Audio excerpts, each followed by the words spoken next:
you're not being kind. You're avoiding discomfort. Because if it was only about helping others, you wouldn't feel this drained. But you do. You say yes when you don't want to. You agree just to keep things smooth. You take on things you didn't choose. And tell yourself it's just who you are. For example, you might agree to take on an extra project at work when your plate is already overflowing, or commit to a social event you dread, simply to avoid saying no. And in the moment, it feels easier. You avoid the awkwardness. You avoid the reaction. You keep the peace. But later, you feel it. The frustration, the quiet resentment, the sense that you're giving more than you actually want to. This isn't just a fleeting emotion, it's a slow erosion of your inner peace, a constant whisper that something isn't right. You might find yourself feeling angry after a long day, not because of your own tasks, but because you spend hours doing favors for others, or silently fuming when a friend consistently asks for help but never reciprocates. You see it in small moments. Someone asks you for a favor, you hesitate, but still say yes. Perhaps a colleague asks for help on a task that isn't yours, and despite your own deadlines, you agree. You go along with plans you don't enjoy, sacrificing your own desires for the perceived harmony of the group, like agreeing to a loud party when you'd prefer a quiet night in. You respond in ways that feel easier, not honest, creating a disconnect between your true self and the persona you present to the world, such as pretending to enjoy a conversation to avoid awkwardness. And nothing feels wrong in the moment.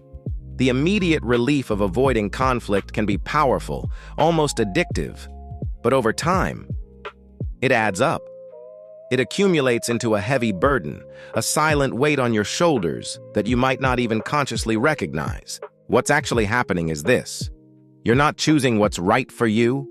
You're choosing what feels safest.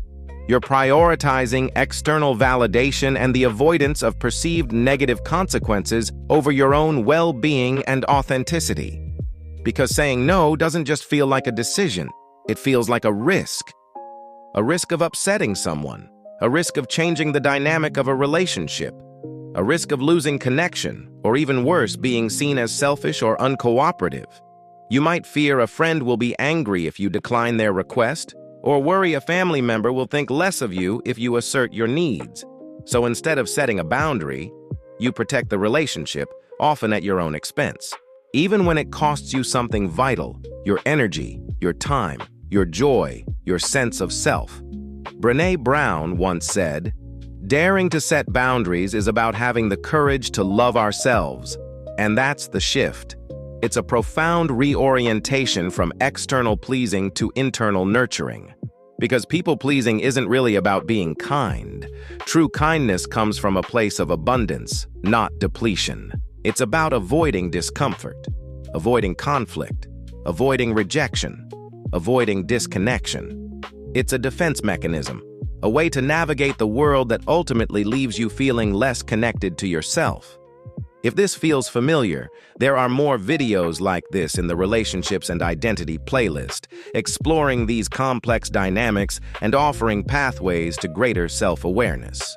And if you want more perspective like this, subscribe to Daily Reset Lab for regular insights and tools to reclaim your inner balance. There's another layer to this intricate dance of people-pleasing. When you keep saying yes, you train people to expect it. You inadvertently teach them that your boundaries are flexible or even non-existent. For instance, if you're always the one organizing events or picking up the slack, people will come to expect it. You become predictable, the one who adjusts, the one who helps, the one who doesn't push back, no matter the personal cost. So when you finally want to say no, it feels harder, almost impossible. Because now you're not just changing a response, you're breaking a pattern, a deeply ingrained habit that others have come to rely on. This can be met with resistance, confusion, or even anger, making the act of setting a boundary even more daunting. You might experience the shock on a friend's face when you finally decline a request, or the awkward silence when you say you can't help, followed by pushback. So, the problem isn't just that you keep saying yes. The consequence is far more insidious. You disconnect from what you actually want. Your desires, your needs, your preferences become secondary, then tertiary, until they are barely audible. You might realize you haven't pursued a hobby in years or feel lost about your own preferences. You stop checking in with yourself. Your internal compass becomes obscured, and you respond automatically, driven by external expectations rather than internal truth. And over time, you feel drained without knowing why. A pervasive sense of emptiness that no amount of external approval can fill. The shift is not to stop being kind. Kindness is a virtue. It's to notice why you're saying yes, to bring conscious awareness to your motivations. Is it choice or pressure? Because those are not the same. One empowers you, the other diminishes you. Next time someone asks you for something, pause. Don't react immediately.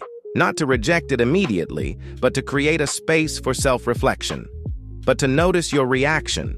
Feel the subtle cues in your body, the tension, the reluctance, the surge of obligation. If it feels like pressure, that's your signal. That's your inner wisdom telling you that this yes might come at too high a cost. Because when you always protect the connection, you stop protecting yourself. And ultimately, a connection built on self-sacrifice is not truly sustainable or healthy for anyone involved. If this made you reflect, watch. Why you can't let go after a breakup, for further exploration into releasing what no longer serves you.